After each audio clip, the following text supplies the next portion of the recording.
नमस्कार मेरे प्यारे दोस्तों। जैसे आपने कमेंट्स करा और अलग पर्सनल भी मेरे को मैसेज करे, तो मैं गरुड़ पुराण का अध्याय 1 का भाग 2 बना रहा हूँ। जहां से हमने व्याख्या छोड़ी थी हम वहीं से चालू कर रहे हैं ताकि आप समझ पाए। तो गुरु माँ बोल रही हैं, जो प्राणी दान करते रहते हैं वे मोक्ष को प्राप्त होते हैं। जो प्राणी पाप आत्माएं होती हैं वे यम यातना सहित दुख पूर्वक यमलोक जाते हैं। ऐसे प्राणी इस संसार में दुखों को भोगने के बाद जैसी उनकी मृत्यु होती है तथा जैसे वे कष्ट पाते हैं उनको मैं बताता हूँ। अब इसे समझ लेंगे। जैसे मैंने बताया दान का अर्थ क्या है। दान का अर्थ कहीं मंदिर मंदिर में दान करने की बात नहीं कह रहे। और जो दान नहीं करते हैं वो इस जीवन में दुख को भोगते हैं। ध्यान रखना कैसे, इसे समझ लेना। जो दान नहीं करते, दान करने से एक सॉफ्टनेस आती है। दान तो सभी करते हैं मगर एक सॉफ्टनेस आनी चाहिए। दान तो मंदिरों में भी लोग करते हैं मगर वो सॉफ्ट नहीं होते। हमारे यहीं पे एक व्यक्ति है, वो दान करता है मंदिरों में, मगर पूरी सोसाइटी जानती कि उससे ज्यादा अहंकारी कोई व्यक्ति नहीं। सब जानते हैं। और यदि उसकी मृत्यु होगी तो मेरे को लगता है सब प्रसाद बांटेंगे, सभी उससे परेशान है, मगर वो दान करता है। तो जरूरी नहीं है कि जो दान कर रहा है वो इस तरीके से सॉफ्ट हो। और जो वैसे मैंने बताया आपको पहले भाग में, वो दान कर रहा है तो वो सॉफ्ट है। अब जो दान नहीं करता है वो कैसे जीवन में दुखी रहता है, वो हमेशा जोड़ने में लगा रहता है। और की यात्रा कभी खत्म नहीं होती। उसे लगता और आ जाए, कैसे भाई की प्रॉपर्टी भी हड़प लो, कैसे ये प्रॉपर्टी भी हड़प लो, कैसे दूसरी स्त्री पे भी कब्जा कर लो। और जब वो इतनी मुश्किल से सारी चीजें इकट्ठी करता है, ये कोई आसान नहीं है। बहुत दिमाग चलाना पड़ता है, लोगों को धोखा देना पड़ता है, मीठी मीठी बातें करनी पड़ती है, तब कहीं जाके उपलब्धि होती है। और ये उपलब्धि होने के बाद जो है तो भी वो मरते वक्त सोचता, अरे मैंने तो और सोचा था, वो तो हो ही नहीं रहा। तो ये जीवन में भी कष्ट पाता है और मृत्यु के बाद तो और कष्ट पाता है। वो कैसे, अब गुरु आगे बताएंगे तो मैं व्याख्या करता हूं। प्राणी ने पूर्व जन्म में जो अच्छे या बुरे कर्म किए हैं उन्हीं के अनुसार बाल अवस्था और युवा अवस्था में सुख दुख भोगना, अंत में मृत्यु के समय हे गरुण उसकी दृष्टि देवी हो जाती है, जिसके कारण वह संसार को एकमय देखता है। मुंह से कुछ बोला नहीं जाता, इस इंद्रियां जड़ के समान हो जाती है। ऐसे समय यमदूत के समीप आने पर प्राण निकल जाते हैं। पाप आत्मा के प्राण बहुत दुख से निकलते हैं। एक क्षण का समय भी एक कल्प के समान हो जाता है। 100 बिच्छुओं के काटने के समान पीड़ा होती है। मृत्यु के समय यमदूत के भय से मुख से लार और झाग गिरने लगते हैं। इस प्रकार ऐसे पापी के प्राण गुदा से निकलते हैं। इसे समझें। इसमें वर्णन करा गया जो पापी होता है उसकी मृत्यु कैसे होती है। उसे संसार दिखाई देता है, वो दृष्टि उसकी खत्म हो जाती है, उससे फिर कुछ नहीं दिखाई देता। कुछ समय पहले संसार दिखाई दे रहा था, कुछ समय पहले सब कुछ ठीक था, अब दृष्टि खत्म हो गई, धुंधली पड़ गई, अब संसार नहीं दिखाई दे रहा। अब वो जो देख रहा था वो नहीं दिखाई दे रहा, अंदर बेचैनी हो रही है। अब यमराज आ गए हैं सामने, पहले से समझ लें, यमराज सामने आ गए, अब कुछ नहीं दिखाई दे रहा, यमराज दिखाई दे रहे हैं और कुछ भी नहीं दिखाई दे रहा। अब उसके बाद वो तड़पने लगता है, परेशान होता है, परेशान होता है। और ये पापी कैसे मरता है, जब मरता है तो उसकी लैट्रिन निकल जाती है, इसका यूरिन निकल जाता है, इसके मुंह से झाग निकलती है, नाक से पानी निकल जाता है, आंख से पानी निकलता है। ये लक्षण है कि पापी मर रहा है और यमराज सामने दिखाई दे रहा और ये तड़पता है और यमराज इसके प्राण निकाल रहा होता है। मगर ये तो मैंने और धर्मों में भी देखा जहां यमराज का कोई अस्तित्व नहीं। ये तो मैंने नास्तिकों के साथ भी देखा जहां नास्तिक मानते ही नहीं यमराज को। मेरे एक जानकार थे, वो परम बुद्ध थे, बुद्धत्व को उपलब्ध थे। उनका अंतिम समय आया, उन्होंने मेरे को बुलवा लिया, उन्होंने बोला कि बोलो उनको। तब ये मोबाइल फोन नहीं थे, उनके एक साधक ने आके मेरे को बताया, गुरुदेव शरीर छोड़ने जा रहे हैं और एक बार आपसे मिलना चाहते हैं। मैंने कहा ये सौभाग्य मेरा, और मैं उनके पास गया। 3 दिन के लिए मैं उनके पास ही रुका। उन्होंने शरीर छोड़ना था, अब शरीर छोड़ने लगे, और जब वो शरीर छोड़ने लगे तो बिल्कुल शांत होकर एकदम तीसरी आंख पर ध्यान चला गया, और बहुत बड़ी ऊर्जा उनके शरीर से निकली, और वो ऊर्जा देखते देखते आकाश में विलीन हो गई। ऐसा कुछ हुआ नहीं था, जो हमारी कल्पनाएं हैं, ऐसा कुछ भी नहीं हुआ था। वो लेटे हुए थे। मैंने बोला कि तुम उठ के बैठना चाहते हो? उन्होंने कहा नहीं, उठने की हिम्मत नहीं। मैंने कहा कुछ पीना चाहते हो, पानी वगैरह, चाय वगैरह? उन्होंने कहा कुछ अंदर से इच्छा नहीं होगी, बस अब शायद मुश्किल से 5 मिनट और है। उन्होंने मेरा हाथ पकड़ा, मैंने उनका हाथ अपने हाथ में रखा।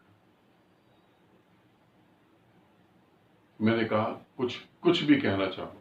उन्होंने कहा कुछ कहने का भय नहीं है, बस मैं मौन रहना चाहता हूँ, कुछ मिनट और बस मौन रहे। उन्होंने मेरा हाथ कस के दबाया। प्राण निकल रहे थे, मैं भी देख रहा था।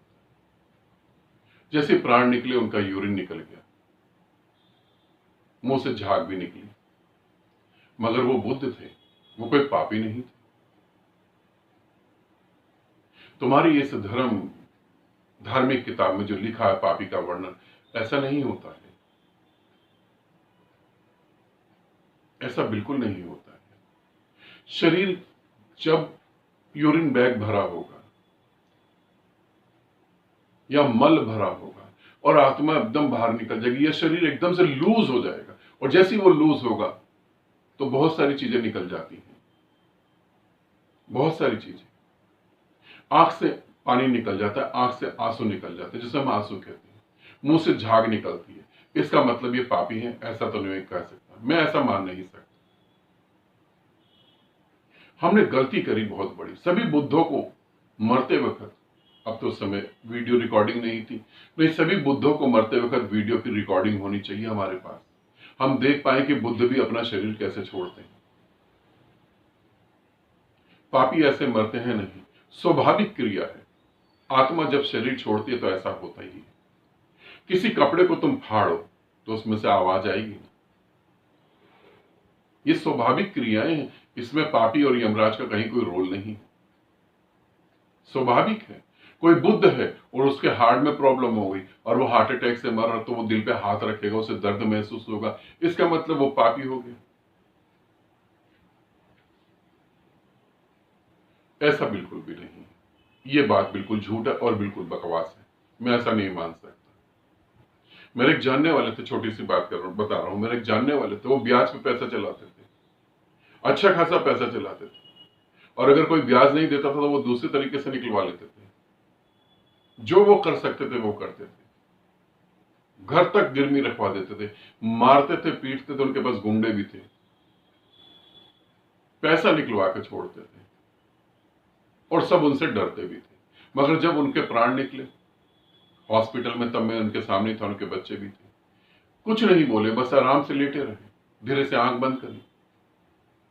ना उनका मल निकला, ना उनकी लैट्रिन निकली, ना उनका यूरिन निकला, ना मुंह से झाग निकली, ना आंख से आंसू निकले। तो क्या ये बुद्ध होगा व्यक्ति? क्या ये पुण्य आत्मा होगा? इस किताब के हिसाब से तो ये पुण्य आत्मा होगा। मगर मेरी दृष्टि में क्या, जितने लोग जानते थे सब बड़े खुश हुए थे। इसे समझे, आगे चलते हैं। प्राण निकलते समय उसे यमदूत मिलते हैं, जो क्रोध से लाल नेत्र वाले भयानक मुख, पाश और दंड लिए नगन शरीर, दांतों को पीसते हैं, लंबे लंबे ऊंचे उठते हुए बाल, कोए के समान अत्यंत काले कुरूप, टेढ़े मेढ़े मुंह वाले, हाथ पैरों के बड़े बड़े नोकीले नाखून को हथियार के भांति दिखा दिखा कर डराते हैं, जिन्हें देखकर पाप आत्मा प्राणी डर जाते हैं और डर के मारे विष्टा और पेशाब निकल जाता है। उस समय अंगूठा मात्र जीव हाहाकार करता हुआ जैसे ही शरीर से निकलता है, वैसे ही यमदूत उसे पकड़ लेते हैं। यद्यपि वह अपने घर एवं भाइयों की और महा दुखों के छुटकारा मिलने के लिए व्याकुल होकर देखता है, किंतु उसे कोई छुड़ा नहीं सकता। इसे समझेंगे, जब आपका घर के प्रति, परिवार के प्रति बहुत मोह होता है और जिस समय हम शरीर त्याग रहे होते हैं, तो जब हम शरीर त्याग रहे होते हैं तो शरीर त्यागने से कुछ समय पहले हम बेहोश हो चुके होते हैं। ये एक नेचुरल बहुत बड़ी सर्जरी है। हम पूरी तरह से बेहोश हो जाते हैं और उस बेहोशी में हम एक दूसरी डायरेक्शन में चले जाते हैं। शरीर के तल पे हम बेहोश हो जाते हैं, शरीर यहां तड़प रहा है, उसका हमें कुछ होश नहीं होता। आपका शरीर, आपका दिमाग जो है दर्द को, पीड़ा को एक लिमिट तक सहता है, उसके बाद वो बेहोश हो जाता है। उसके बाद वो बेहोश हो जाता है, वो नहीं। फिर दूसरी तरफ हमारे साथ क्या हो रहा था, दूसरी तरफ हमें वो सब चीजें दिखाई दे रही होती हैं जो हमारी जरूरत है। जैसे मान लें कि आदमी ने शादी करी और वो बहुत परेशान है अपनी पत्नी से, बहुत दुखी है, उसे लगता है बहुत बड़ी गलती हो गई, अधिकतर लोगों को लगता भी है। अब वो आगे जब वो मर रहा होता है तो उसे बहुत सुंदर सुंदर स्त्रियां दिखाई देती हैं। वो स्त्रियां उसे अपनी तरफ बुलाती हैं। यहां कोई यमराज नहीं है, वो स्वयं उसकी अच्छी स्त्री की, सुंदर स्त्री की कल्पना जो है वो जागृत हो जाती है। किसी के पास बच्चा नहीं है, एक पति पत्नी है, बच्चे को जन्म नहीं दे पाए, अंतिम क्षण में उनको बहुत छोटे छोटे बच्चे दिखाई देते हैं और वो बच्चे मुस्कुरा रहे होते हैं, वो मां पिता कह के पुकार रहे होते हैं। जो तुम इस जीवन में नहीं जी पाए वो उस जीवन में आपको दिखाई देने लगता है और आप सहज रूप से शरीर को छोड़कर वहां चले जाते हैं। यह है शरीर का संबंध टूटने का तरीका। आप यहां तो बेहोश हो गए, आप यहां पर बेहोश हो गए हैं, वहां कहीं कोई यमराज नहीं।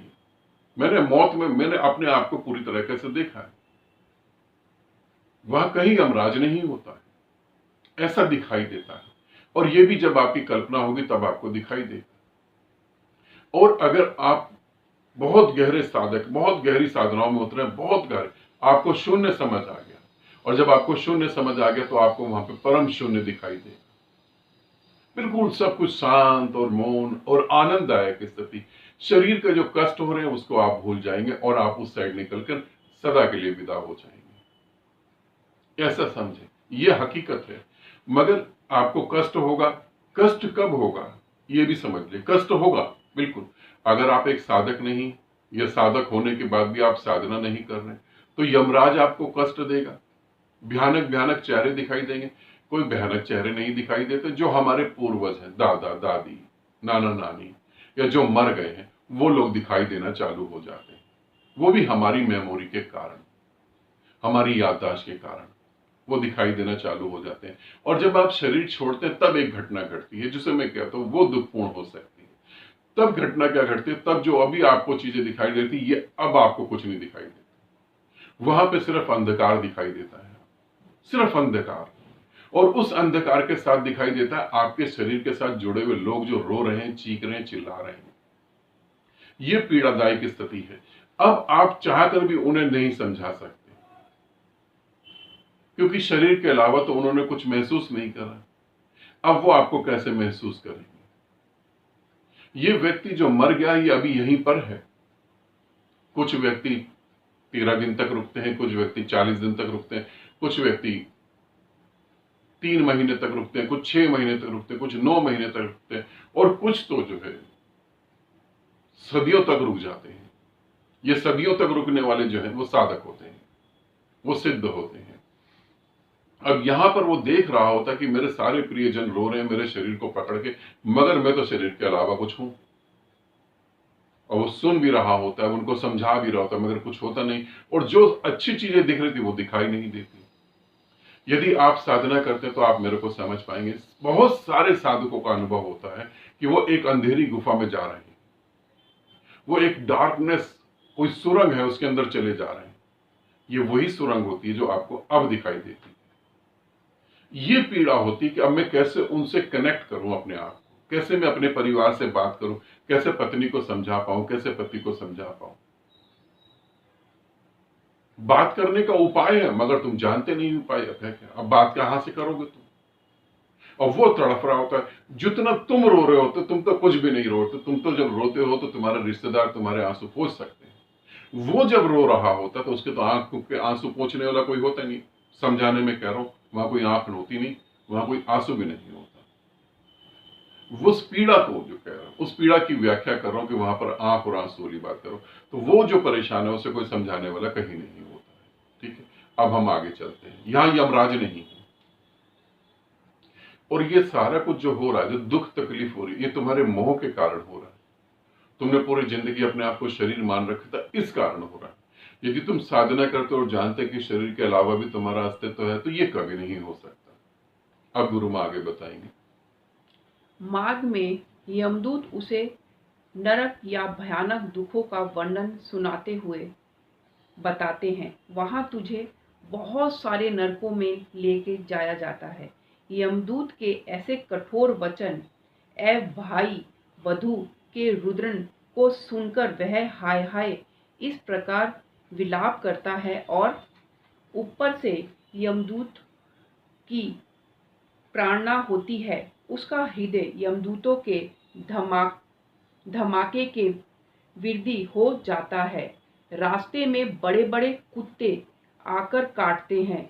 मार्ग में जब वह प्यास और भूख से व्याकुल होता है, पवन की प्रबलता और सूर्य के तेज तप बालू में चलना पड़ता है, तो वह चलने के से असमर्थ हो जाता है, तो यमदूत कोड़ों से मारकर घसीटते हुए ले जाता है। ऐसी कठिन मार्ग से गिरता पड़ता वह मूर्छित होकर अंधेरे यमलोक में पहुंचता है।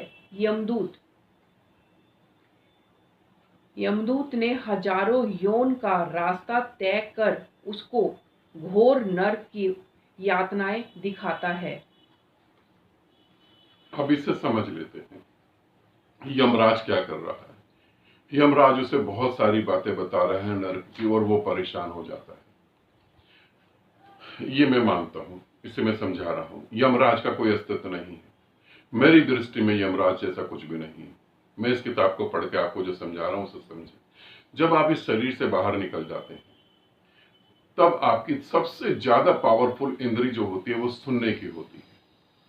सब इंद्रियां वीक हो जाती हैं, आपको दिखना कम हो जाता है, फीलिंग्स कम हो जाती है, सुनने की शक्ति बहुत बढ़ जाती है। और जब आप सुनने की शक्ति आपकी बहुत बढ़ जाती है, तो आपके प्रियजन जो रो रहे हैं, जो बात कर रहे हैं, ये आपको सुनाई देती है, और इसके साथ और भी आवाजें आपको सुनाई देती हैं। इस ब्रह्मांड में एक भी जगह ऐसी नहीं है जो खाली बची हो। हर जगह थॉट घूम रहे हैं, हर जगह विचार घूम रहे हैं। विचारों से भरा है पूरा ब्रह्मांड। यहाँ कृष्ण के, बुद्ध के, महावीर के सब विचार घूम रहे हैं, और यहाँ राक्षसों के, राक्षस इन द सेंस जिन्होंने गलत कर्म करे, वो भी घूम रहे हैं। अब आप एक बार की कल्पना करें कि आपके कान की सुनने की एक लिमिट है। अगर उस लिमिट को मैं खत्म कर देता हूं और आपको 24 घंटे कुछ ना कुछ सुनाई दिया जा रहा है, तो आपके हाल क्या होंगे, क्या हालत होगी आपकी। वो हालत उस समय सूक्ष्म शरीर की हो रही होती है। वो अपने सुनने की इस परेशानी से बहुत ज्यादा पागल हो जाता है। अब जो है, अब यमराज आगे लेके जाते हैं, और वो कुत्तों के डर, मतलब कुत्ते उसको काटते हैं। वहां कहीं कुत्ते नहीं होते हैं, वहां कहीं रेत नहीं होती, वह बड़े बड़े नाखून, ये सब कुछ नहीं होता है। हर धर्म अपने हिसाब से चीजें बना लेता है। अगर मान लो इस पृथ्वी पर कुत्ते ही ना होते और डायनासोर ही होते, तो हमारे इसमें, इस ग्रंथ में फिर ये होता कि यमराज डायनासोर से कटवाता है, डायनासोर आके अपने पांव के नीचे दबा देते हैं।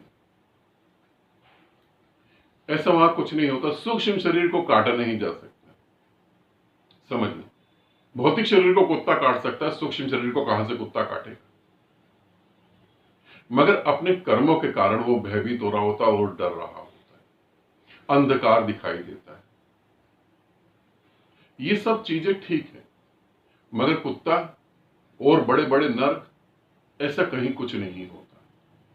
हाँ, वो अब जन्म लेने के लिए परेशान होता है, अब वो पैदा होने के लिए परेशान होता है, और जब वो पैदा होने के लिए परेशान होता है तो उसके साथ बहुत चीजें घट रही होती हैं। जब यहाँ नीचे धरती पे कोई संभोग कर रहा होता है, तो उससे उठती हुई तरंगे जो है उसको आकर्षित करती हैं, और जब तक वो आता है तब तक वो क्रियाएं खत्म हो जाती है, फिर वो वापिस चला जाता है। ऐसे वो घूमता है। इस घूमने को बड़ा कष्टपूर्ण माना जाता है। ये कष्टपूर्ण है। यहाँ यमराज नहीं है, यमराज कुछ नहीं करता। यमराज की कोई औकात नहीं है, क्योंकि ये काल्पनिक शब्द है। अब हम आगे चलते हैं। वह जीव यमराज के दर्शन करता है, एक क्षण में ही यमराज की आज्ञा से फिर ये मृत्यु लोक में आ जाता है। मनुष्य अपने पूर्व शरीर में प्रवेश करने की इच्छा करता है, परंतु यमदूत उसे अपने पास में बांध रखते हैं। वे हिलने भी नहीं देते। अपनी इस दशा को देखकर वह रोता है और भूख प्यास से दुखी होता है। पुत्र आदि संबंधी उसे जो पीड़ा दान करते हैं, अंत समय में दान करते हैं, उसने वह अपना काम चलता है, परंतु यह सब उस पापात्मा को तृप्त नहीं करा पाते। इसे समझ लेते हैं कि वो शरीर में दोबारा प्रवेश करने की इच्छा करता है, ये ठीक। जब शरीर में आप 70 साल रह रहे हैं, 80 साल रह रहे हैं, 50 साल रह रहे हैं, उसी शरीर को आपने अपना माना हुआ है, तो उस शरीर में आप प्रवेश करने की पूरी कोशिश करते हैं, मगर प्रवेश कर नहीं पाते। ऐसा नहीं कि यमराज प्रवेश नहीं करने देता, आपको ये टेक्निक ही नहीं पता थी। रियलिटी तो ये है कि आपने ये टेक्निक जानी नहीं, जीते जी आपने नहीं जानी। ये ऐसे ही हो गया जैसे आपको उठाकर अभी चीन भेज दिया जाए, और चीन में तो सब हिंदी बोलते नहीं और इंग्लिश भी आपको ना आती हो, तो चीन में जो आप तंग होंगे, तो इसका मतलब कि यमराज आपको तंग कर रहा है। कौन तंग कर रहा है? आपकी अज्ञानता तंग कर रही है। अब शरीर को आप दोबारा एंट्री करना चाहते, दोबारा एंट्री होती नहीं।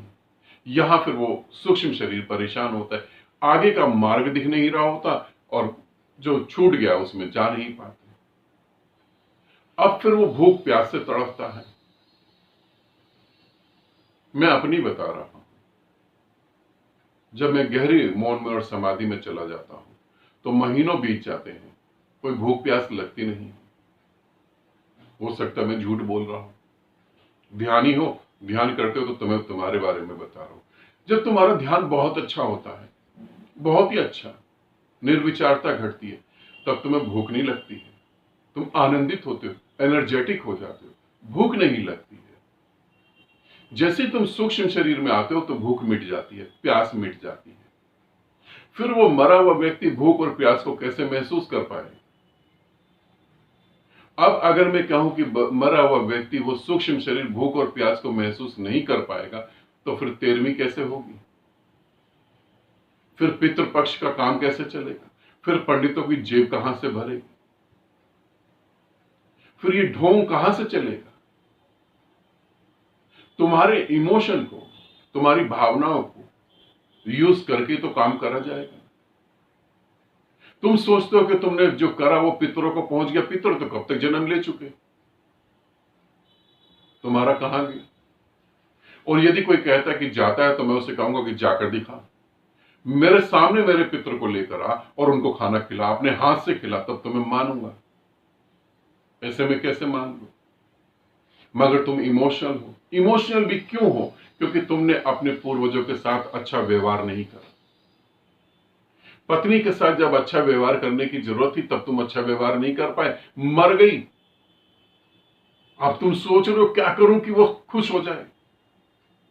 बोध गया जाओ, गया में जाके पिंड दान करो, खर्चो पैसा, पागल बने रहो, पितृपक्ष में पानी चढ़ाओ, कौवे को खाना खिलाओ। अब तुम्हारे पितृ कौवा बन गए, बताओ। यहां से बिजनेस चालू हो गया। और ये सिर्फ बिजनेस है। ये सारी क्रिया करने के बाद तुम्हें सिर्फ साइकोलॉजिकल एक संतुष्टि मिलती है कि हां, जो हमने अपने मृत व्यक्ति के साथ गलत व्यवहार करे थे, अब हम ठीक हैं, बराबर हो गया। सूक्ष्म शरीर को ना तो भूख लगती है, ना प्यास लगती है, ना उसे पानी की जरूरत है, ना उसे खाने की जरूरत है, ना वो सोता है। सोता है भौतिक शरीर, खाना खाता है भौतिक शरीर, स्वाद महसूस करता है भौतिक शरीर, प्यास महसूस करता है भौतिक शरीर। सूक्ष्म शरीर ये काम नहीं करता है। यदि ये करता, तो जो संत समाधि में बैठ जाते हैं महीनों, 2 महीनों, 3 महीनों, बार बार उठ के फिर प्यास पानी न पिएंगे? ऐसा नहीं होता है, ऐसा नहीं होता है। अब यहां पे मैं वीडियो को समाप्त कर रहा हूं। ये बातें अगर आपको समझ आ गई तो बहुत अच्छी बात है, और अब हम इसका जो है पहले अध्याय का तीसरा पार्ट बनाएंगे जिसमें हम पूरी बात करेंगे। ठीक है, आनंदित रहें, सदा खुश रहें। बहुत बहुत प्रेम आप सभी।